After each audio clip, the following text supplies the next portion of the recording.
good friend of mine, I've never met him, but we share a common interest. His name is Michael James, and he has a YouTube channel. He's getting on in years now, but he's probably one of the leading voices in the world on the teachings of the Indian sage Ramana Maharshi. And I've cultivated a friendship with him over some years because we share a deep interest in enlightenment. And the ancient Greeks call that metis, and the yogis call that sahaja samadhi or manonasa, which means the death of the mind. And my friend Michael, he wrote a book called The Happiness of Being. And last year I was at a university in Britain, and I was keen to explore some physics that I was privately studying, and also to do the degree. And there's this pendulum that swings through social culture over time, and you go back 50, 60 years and it was a much more chauvinistic culture, and now you go into the universities and the pendulum has swung the other way. And so I was bullied mostly by women, and it sort of toxic feminism and toxic chauvinism are the same thing. It's just replace the gender, same mentality. And I've also had 4 bouts of long COVID over 3 years and a divorce. They're just stories, but they were things that I've had to handle. And I reported the abuse to the Solicitor General because I found out that in Britain, it's the government that oversees abuses of sovereignty in universities. And I also filed a complaint with the Office of the External Adjudicator of Higher Education. And they just investigated the protocols that the university put in place to take me out, not how that was a cover story to support abuse, and how the university was an accomplice to that abuse. So it's been very challenging financially, psychologically, in terms of the impact on my family life with my parents and my siblings, because I've been made out to be some kind of monster, and I've been fined for that, and I hadn't done anything wrong. It was abuse of the system and abuse of authority that supported me being scapegoated. And I've chronicled that in great detail. But you have to handle those kind of things in the world. And when I saw that the lies in the system had gone up and up and up and made me out as some kind of freak, I didn't feel safe in Britain. I felt like I was in a situation much like the AIDS virus, where this virus comes in and it co-opts the immune system that's supposed to protect you. And in the same way, the University of Edge Hill supported gross lies about my character, and it was a runaway train of misleading information. And I went to a monastery in the southeast of England that I'd been corresponding with, and spent some time. And these were people that were very conditioned by their belief system.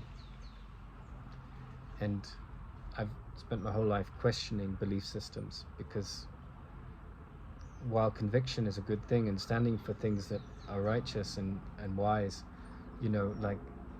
I often find organized religion to be about supporting ritualization, and I'm not judging it. I really am not. I mean, all paths are valid. All paths lead us to pain, and from pain. Like the first step in the Yoga Sutras is to confront our pain and to question the root of it, right? That's the first step of yoga. It's the first step of any movement towards a deeper wisdom. And so people that were in the monastery, there were just 3 monks, and they were very supportive, but when they found out, which I had to reveal to them, that I had been abused on the university, like, it was a problem for them. And my teacher, who used to teach the Course in Miracles to me, he said, don't ever bring your problem to other people. And I think that's there's 2 sides to that, because of course, if we have problems, we need help from the world, right? And so I'd been abused, and I went to the police and reported the abuse, and I went to the MPs, and I went to the bodies that are supposed to hold the university accountable. And then, you know, if a woman gets raped, like, first of all, she's been through this horrific abuse of her sovereignty, and then she has to find a lawyer that will take the case, and then the lawyer has to somehow get paid. And so it's like it's like this double whammy of, like, and then you have to relive the horror of what you've been through, right? So abuses of sovereignty are no walk in the park, and there's no guarantee that you're going to get justice. And so I was in a very difficult position, like, and when I say there's it's a, you know, there's 2 sides to the coin, there's 2 sides, it's a double-sided sword. What I mean is that, you know, don't come across as helpless. You always have inner resources, and life does help you when you're humble. But life will also crucify Jesus and kill Socrates. You know, it doesn't mean that this world, which is based on insanity in its thinking, is going to be supportive of wisdom. Like, often the universe does not support wisdom. It supports attack thoughts and conflict and war, and that leads to all kinds of problems in the world. So there I was in the monastery, and I put my SIM card in, which I'd kept out because I didn't feel safe the way the case was being handled, the way the university was lying to the police. And ultimately I made the decision, because one of the monks came out, and I think the police had called him. His attitude completely changed. We were going to go into town to do some grocery shopping. He was an American monk in Britain, who, by the way, thought that, and this is often the way in organized religion, he thought that the Course in Miracles was blasphemy. And I was at the Krishnamurti Foundation, and the Course in Miracles is saying exactly the same thing in a Christian language that Jiddu Krishnamurti was saying. No doubt about that, because my teacher was a student of Krishnamurti, this great Indian mystic, who eschewed and poo-pooed all organized religion, and for good reason, because it often becomes corrupted. And this monk was American, and so his attitude changed, but he called the Course in Miracles blasphemous. You know, that's what entrenched organized thinking does. But I didn't have a quarrel with him. But the police, I believe, called him because the day we were supposed to go, like an hour before we were going to go, we were going at noon, his attitude completely changed. He says, I've been in this racket for 40 years, and he felt like I was on the run, which I was, but I wasn't on the run because I was guilty. I was on the run because authority was being abused, and I was on the run to find safety, and I couldn't find that with my family, and I didn't want to bring problems to my friends. So I was in a very difficult position, but I was living by a deeper integrity, and I was devoted to that movement inside myself. And so when that happened, like I couldn't stay with my family. I didn't have any friends I could call upon. It was too costly to try and find temporary accommodation, paying week to week, and too complicated. And so what I decided to do was to go to a friend in Canada, and I bought a ticket. You can say, well, that must have been expensive. Well, it was, but like I was needing to find the self-reliance and the dignity that the university had deprived me of in their abuse of authority. And so I got on a flight on Christmas Day in 2022 from Heathrow Airport, waited in the airport for several hours, and I flew to Canada, and I think it was to Winnipeg. I flew to the east coast of Canada. And when I was there, I called my friend Alexei Helikor, who's in Toronto, a lovely, beautiful gay black man who's an old dear friend of mine, and a brilliant scientist and a brilliant engineer and computer scientist and technician, and very dear old friend that I knew from years ago in Los Angeles, and I'd worked on an IT project with him for 6 months, trying to get $55 million for a big project that we were developing at the time. And so he and I went back a long way, and I knew for sure that I'd be safe with him, and he got me a guest apartment, which was not cheap, for about 2 weeks or a little bit less, and that was long enough to come to a state of, well, I've got to go somewhere cheap and I've got to file this complaint. And off I went to Colombia, and because I had been also tracked, because I'd gone to the Solicitor General and I pointed out the abuse and I was concerned, I left a short message, like half a paragraph or a very short couple of sentences about I'm getting kissed by a lovely doggy here. I'll show you him just to change the subject. Yes, yes, you want to say hello? Yes, say hello. Yes, you want some love.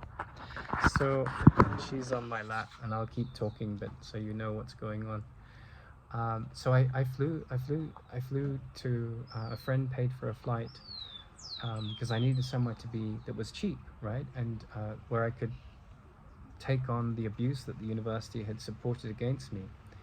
And I flew to Colombia, and then went from this ice cold weather in Canada, which, you know, for a week, I like the limits of the hospitality that Alexei was prepared to give me meant that I had to wait a week, sleeping in the airport, and a couple of nights actually outside in Toronto. But I had a 5-season sleeping bag and a bivy bag. But even then, Toronto's damn cold. People die in the streets in Toronto in the winter. So I was so relieved to get to Colombia, and then because I'd had this situation corresponding with the Solicitor General about my concerns around the abuses that I'd had to handle at the university, and I used this one paragraph to raise my concerns about Ukraine. And I saw this week, you know, just this week, this is a year on, and NATO is suggesting putting boots on the ground in Ukraine, and the escalation of this conflict is very concerning. It's very concerning indeed, and it's all based on territory and ego and fossil fuels, basically. And you know, when America went into Iraq and Afghanistan, the world let it happen. When Russia went into Afghanistan, the world let it happen. But the Ukraine conflict, in a sense, is more concerning than any recent war, because these two world powers are looking to have a tete-a-tete, and that's really concerning. So I voiced the fact in that short paragraph that my mentor had advised Indira Gandhi not to send the Sikhs into the temple, and they when the Sikhs had an uprising, there were Sikh freedom fighters, in inverted commas. One man's freedom fighter is another man's terrorist. But the army wanted to quell this uprising of the Sikhs, and the Sikhs sought solace in their holy place, in the temple in Amritsar. And Indira Gandhi said, "What should I do?" And she asked her generals, and she asked my mentor, who was very close to her, and her father, Prime Minister Nehru, and he said, don't do that. Don't send the army in. And she didn't listen to him. She listened to the generals, who were very persuasive, and she sent the army in, pulled these Sikh freedom fighters out, and within a few months she was killed. Right? And in hindsight, but I was under great pressure, I shouldn't have perhaps said that, but I said, I'm concerned that the British government could make similar errors by rushing in where fools fear to tread. Fools rush in where angels fear to tread. And I just said, I'm really concerned that the consequences of ill thought out action could be really grave here. And that was a statement of a private citizen concerned about the forces of chaos amassing through political greed on the borderlands between Eastern Europe and Russia, and this great tete-a-tete that is the journey between NATO and the Russian Federation. And it was just an aside, but they saw me saying, my teacher was a brown man. He said, don't send the Sikh army in, don't send the army in to take out these Sikhs, or there'll be consequences. And I think what they interpreted there, that I was threatening members of parliament in the British government. I'm a pacifist. I don't know what I'd be doing, in terms of my threats. But that's how they read it. And I was in Oxford after submitting my complaint to the OIA in Reading.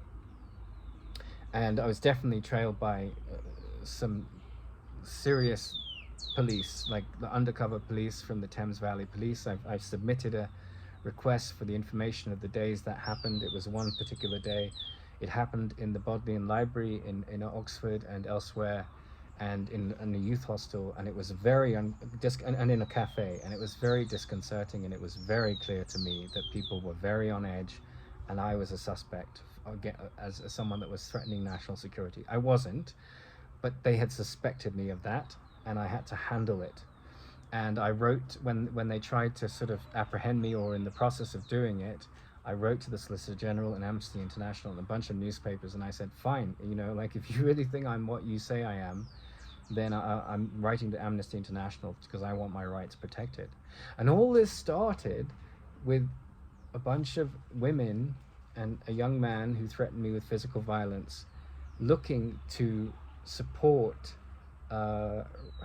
attack thoughts on me, because they were projecting misogyny onto me, which was utterly unfounded. But then there were two professors, particularly two women professors, that supported that kind of behavior. And then there was the program leader man who was tacitly okay with it, And I had gone to the head of department, and I had gone to safeguarding teams in the university, and then I had to go to the police, because everyone sided with the PhDs, and the PhDs were protecting their job and lying about what they were doing, right? One of them said, oh, I find the word caste offensive, when I was talking about the caste culture in India. So it was just a hate mob, and that's not what psychotherapy degrees are supposed to create, right? And they fired the academic and then hid that from the police and the OIA. And so I came to Ecuador because this is a country that doesn't have an extradition treaty with the British Isles, and it doesn't have,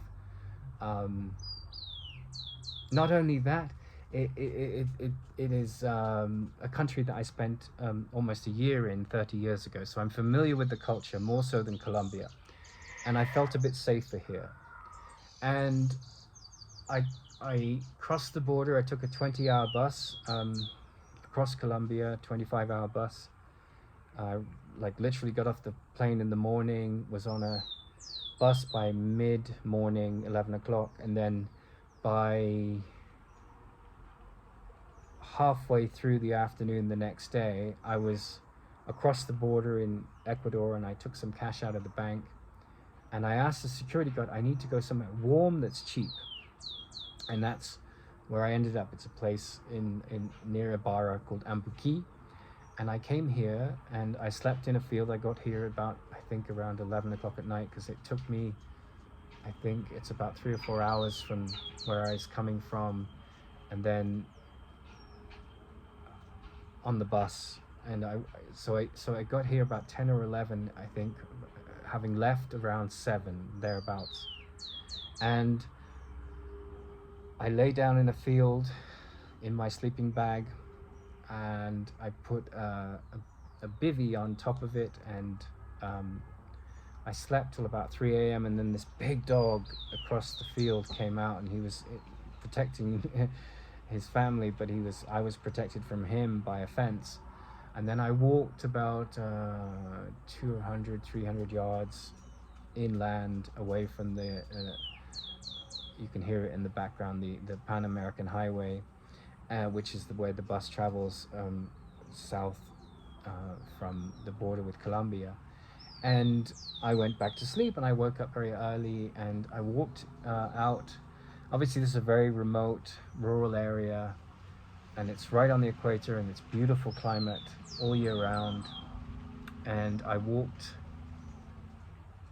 to along the field looking for someone that because I speak basic to reasonable Spanish, and I asked a man that was here. I said, you know, I I'm look I'm needing a space to be for a few months, and I need to be in a safe place. Um, and I'm very um, reasonable, kind, sweet man. You know, I'm not aggressive or anything. And I don't know, because I was so caught up in the projections that have been put onto me, right? And you know, if someone says you're a wife beater, or something like that, and you're not, you're automatically put on the defensive, right? And it's a very challenging position to be in. And that's what these students had used as like their ammunition to fuel the artillery of their argument. And of course, because most of the people in the HR departments and sort of student management are usually women these days, often. They just sided with this cabal of women, and it was really, in a sense, like if you think about the Salem witch hunts, right? That was just a bunch of like prejudiced, mostly men, perhaps some women also, just as there were men that were part of this group effort to take me out, that were scapegoating these women because they were witches, and you know, the ego loves a scapegoat. So I was going through my version of that, and he just was like, you don't see many white people in this area, like, and certainly not many that speak Spanish, and certainly not many with a backpack. And you know, it's not one of the big touristy areas, this small town that I'm in, and I'd lived in a small town in Ecuador, so I was very comfortable here, and the climate was better than where I'd been 30 years ago, because that was higher up in the Andes. This is lower down.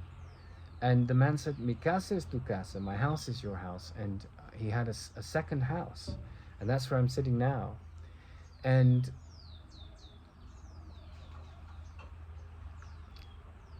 I stayed here for 3 months last year. I filed my complaint. The university lied through its teeth, withheld evidence, supported all the things that muddied my name, and totally misled the authorities. And the police said, "Well, you really want to follow through on this case?" And I said, "Damn sure I do. I haven't done anything wrong.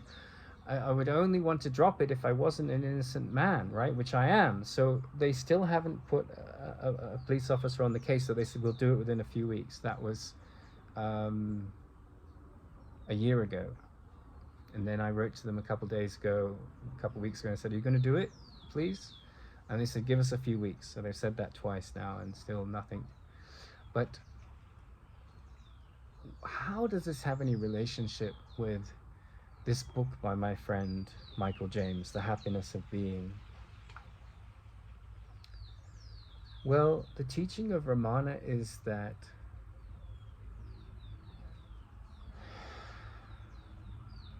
there is something very powerful in the human psyche, beyond thought, beyond the machinations of thought. Now, thought has its purpose if you want to figure out how to fix a pipe, or get out of Dodge when you're being abused, as I was, or file a complaint. Those things have value. And so I applied thought to handle this really difficult situation. But in that ivory tower world with all these academics that were like protecting their reputation and doing what was essentially, and the proof is in the pudding, not in my judgment, right? Because I'm not interested in judging anyone, that won't get me anywhere.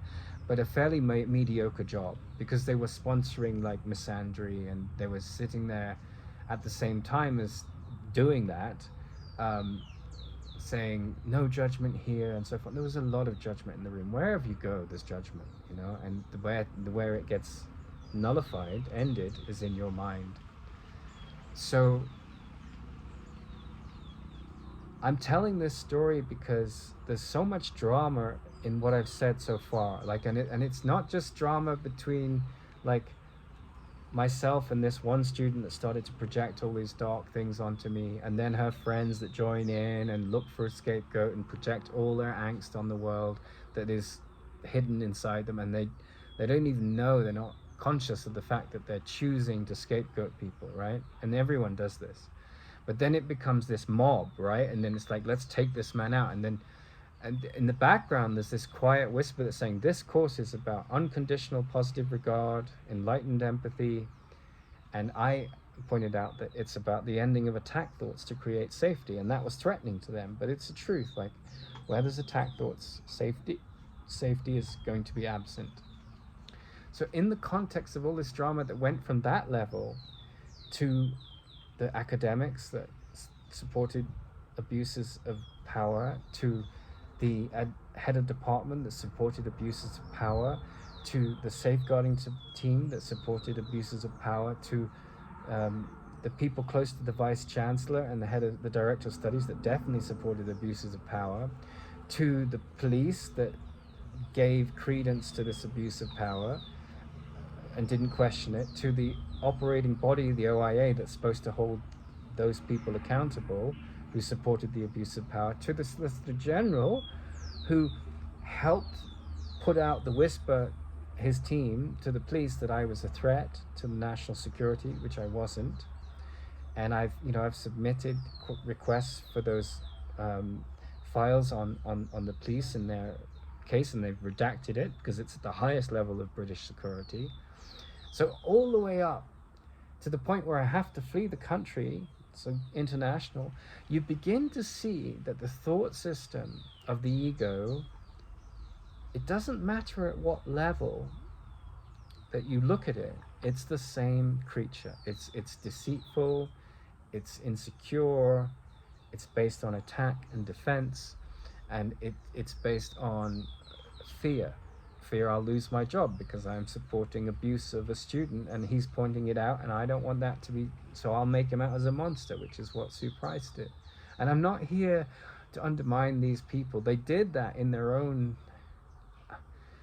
the actions speak louder than words, right? What I'm saying happened, like, and I'm, so, and if they want to change, they have to look into the mirror of what they did, and then they can grow, right? So I don't have any shame about telling the story because I'm innocent, and I see them as innocent. They made an error. Like, the Course in Miracles is a study of seeing people healed of their errors, psychological errors, because all problems from the great wisdom of the Course in Miracles start in the mind. That's why the Course in Miracles psychotherapy approach is so deep. But we learn, John Lennon said, we arrive at the palace of wisdom, something like this. We arrive at the palace of wisdom through the auspices of extremes. So on the wings of extremes. So it's through extreme situations, whether you're a victim or a victimizer, you either choose to become more a victim and identify with that, or identify with more a victimizer, or you choose to see beyond the victim in yourself, or the victimizer in yourself, or the victim in the other, or the victimizer in the other, and you choose to embrace this deeper consciousness that says, I'm not the body, I'm not my attack thoughts, I'm not my defense thoughts, and nor are the other people. And that's where Michael James's book, The Happiness of Being, and the teachings of Ramana come in, because Ramana says, when the mind is very quiet, when this fearful noise, and it can go on whether you're in a very quiet place like I am, because I went back to Britain, I had to get my stuff out. I did some work teaching English in a summer camp. I worked, volunteered at a retreat center, at a friend's retreat center in Tenerife, and I had to handle another 2 bouts of long COVID. And of course, I'd been completely ostracized by my family. Like, I could hardly go home. Like, every time I've gone home, I've at least been able to stay a couple of nights with my parents. But because I'd been made out as this monster by the university, and everyone had believed it, and I was supposed to have mental health issues, which I didn't. I just stood up to their abuse. My God, but look at the fury and the wrath of someone having the arrogance, in their view, to stand up to abusive authority, right? Because this is going to threaten our reputation, so we'll make him out as a monster. And so therefore I was, I had gone through a series of things with other people, other extremes with this, like where I'd done a lot of work for someone in California, and then they just abused my situation and my vulnerable situation. Like, when you look at humans, they can be really horrible, they can be real monsters, because they're just stuck in this attack defense mechanism, right? And it's ugly, like the moment I revealed the problems I was handling with the monks, I was not someone that was okay anymore, right? So at that point I was like, well, this is, I'm not going to bring my problems to them. And I went to Alexei. Even then, it was like these people that accused me of all these toxic things that had no bearing to the truth of what was going on had put a bowl of uranium in my lap, and I had to walk around with this bowl of uranium saying, "Look, this is not something of my doing," and I had to sort of push it away. And I think you might be listening to this and thinking, what the hell has this got to do with the Course in Miracles, or what the hell has this got to do with happiness? Well, Shiva is he's the destroyer god, right? And he's like in the pantheon of the Hindu gods, he's the last god, right? So the first god is the creator god, things come into being. Then the second god, Vishnu, so Brahma, Vishnu, is the maintenance god, maintaining things, and then boom, things get destroyed. And so Ramana said that it is through failure that we learn the most, usually, because it's in those situations that we get humbled. Now, I didn't fail, but failure was foisted upon me, right? And I remember going through these journeys and thinking, God's with me here. Like the world may be screwed up and dysfunctional, but I haven't done anything wrong. I'm convinced of my innocence. And I was convinced of the innocence in others, but I also knew that it was the responsible thing to hold them responsible for their abuses of authority. Because you have to live in the world, right? And you have to live by integrity. And so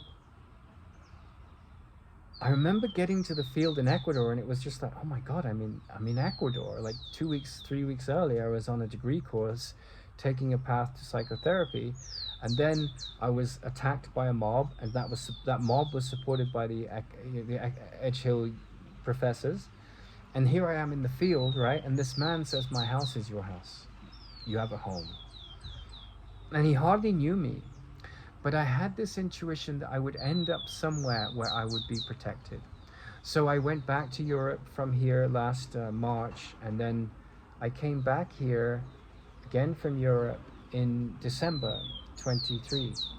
And I've been here almost 3 months, and my ill health that has come from all these experiences and other things, I imagine, is slowly getting better. And my mother has helped me with food, and I'm not paying rent, and I'm able to seek out and figure out what to do next.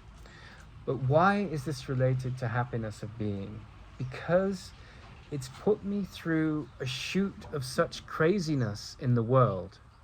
It's been a school where I'm like, well, the world will crucify you, the world will attack you. But what's the test and the value in the test there? You get bitter, you get angry, your ego comes up and say, I was badly treated, which I was. There's no doubt about it. People abuse their authority to protect weaponized, false victimized stories, right? So he was abusive to me, he said insensitive things, and it was nothing of the sort. But they took that narrative and they clubbed together, because birds of a feather flock together, insecurities flock together, and they supported a mob culture where, like, and one of the women had flirted with me, and I was politely not interested, and so hell hath no fury like a woman scorned. Now I'll be accused of being a misogynist for saying that, but that's a common saying in the vocabulary of our culture, and there's some truth to it. Like, men often get rejected. In fact, it's them that step up to the plate, and it's women have the power of choice. But when women open the door to that and give the hint and you don't take up on it, and they feel rejected, they can be very bitter, and they can be just as sadistic and mean as any other ego, right? So it was a really horrible event. It was like a really toxic event, and I was very pained that I was mistreated both by my family and people around me, and I had to post on Facebook, and like a big feeling of loss was like I was moving away from getting closer to my interest in physics. So everything valuable was taken away from me on a certain level. But then I was left with this solitude in Ecuador, which I'm very grateful for right now, because it's helping me process what happened, and this happiness of being, you know. And in this story of forgiveness, right, someone steals $10 from you, or 20 euros or whatever, right, and you learn to forgive it, and it's not a big deal, right? It might be a big deal in the moment, but if someone like marries you and then cheats on you, and that might take a lot longer to process that forgiveness. So there are these long, slow forgiveness processes, and mastering those processes is the teaching of the Course in Miracles. It's like someone or something or abuse of authority, any entity that violates your sovereignty in one way or other, is giving you and your ego the opportunity to associate with victimhood. And the ego wants that, right? But the more you have experiences like that, and the more you're practicing miracle mindedness, the more you're looking to see the world healed of the pain it's trying to inflict on you. And that pain is coming from a pain mechanism in others that needs healing. And so when you see that without retribution, doesn't mean you let people walk all over you, doesn't mean you let criminals or criminal activity go unnoticed, right? You stand up to it. But it doesn't mean you define those people that have used such behavior to abuse you by those terms. Yes, stand up to, you know, if a child steals things, teach him not to steal things. Because integrity will get you a long way in life. And the mafia has got a long way in life by not having so much integrity. So it's all relative. But if you want to deepen your spiritual awareness, and by that I mean liberation from fear and association with tranquility and the happiness of being that is not dependent on things in the external story, then the focus of life is, it starts to become like, I don't know, because I've met so many people in my life, you know, millionaires, poet laureates, incredibly high level people, incredibly low level people. And I've come to the awareness that life isn't so much about what happens at the level of form, but it's more about this happiness of being. And I don't know if anyone will have the ears to hear this, because it's not something that comes without. My teacher used to say, it takes, you can live a century in a year, right? And what he meant by that is not like endless ego experiences, you know, like going to the top of Everest, or, you know, ticking off all the things on your bucket list. But he meant like in terms of the evolution implied in the transformation of your perceptions of what's important here. And so for a long time, like, the contemplative life has been coming up and coming up and coming up, and just this quietude and this stillness and this relationship with an inner joy that is so elusive at the beginning, this contentment, you know. I remember my teacher in one of his books, he said, we know so little about the landscape of fulfillment. And it was so interesting that this happened on a psychotherapy degree, because fulfillment at the deepest level of the meaning of that word isn't about, on the body's level and Maslow's pyramid level in terms of survival, it's like having a safe place over your head having food in your belly, having friends, all of these things that support your psychology. And but that's all relatively true. But the deeper fulfillment is like, how do you find this equanimity beyond the fools that rush in your mind, that are grief, that is sorrow, that is judgment, that is pain? How do you associate with this happiness of being? Well, it's a painful process because it's about a falling away of who you think you are. And it's a long, heroic journey that we're all on. But happiness is to be found in that substrata beneath the artificial identities that we cling to, that we associate with the body's condition and the social status and all of that. And that's that's why, Krishnamurti said, be a nobody, be poor, whatever, but find a way to cultivate this relationship, whatever you do, with the inner silence. And the Indians call that sadhana, having a practice that brings you to the bare bones of what's really going on, to the happiness of being. And I've met lots of people in my life with lots of money and lots of responsibilities, but among the happiest people I've met is a character like Michael James and my teacher. And they were just gung-ho to find the self that is outside of the ego thought system, because they have some glimpses of it, and I've had glimpses of it. And once you've had glimpses of it, you've come so far to the Course in Miracles says you've come so far that you can't turn back, but you can delay. It's like it's like you come to this very steep hill and your car cuts out, right? And then you try and put the handbrake on so you don't go off the hill, and that slows the car down a bit. But the force of gravity is so great that it doesn't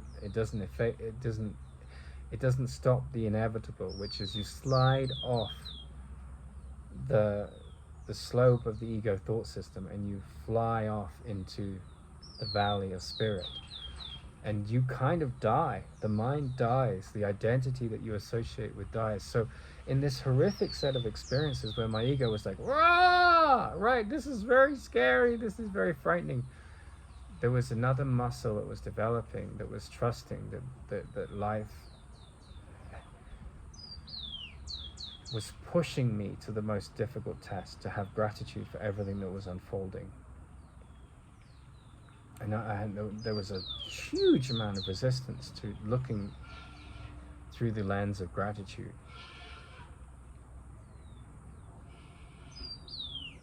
And so what's that in your story? Because it's in everyone's story, this resistance to gratitude. Like, I have a friend who studies the Course and teaches it, and her daughter became a heroin addict.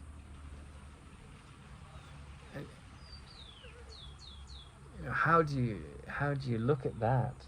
And as a mother, you want to protect her, and you can't do anything. You're just helpless. And the Course says, helplessness is not the place of the Son of God. Helplessness is not the mind state of the enlightened being. Well, you have to start to see that person is on their journey, and your job is not to fix their lives, to be there and to extend love in the way that you can, but to recognize that it's the consciousness that needs those lessons to come to wherever they need to come to start to question the thought system that supports depression and negativity. And something wakes up in you, something that you can't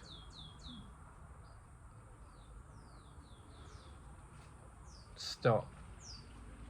And usually when it starts, comes a point where it's fun at the beginning, and then there's this resistance. And we're not most frightened of the dark.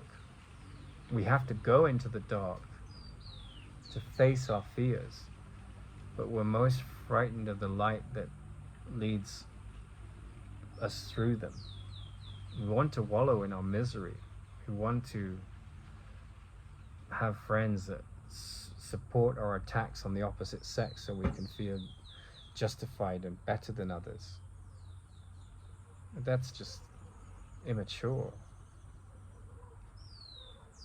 So I went into a course that was focused on unconditional positive regard and was very much brought up and sold and wound up in this culture of we live under this toxic patriarchy, and this whole myth that women are persecuted and men aren't. And the truth is that the only thing that persecutes us is our thoughts.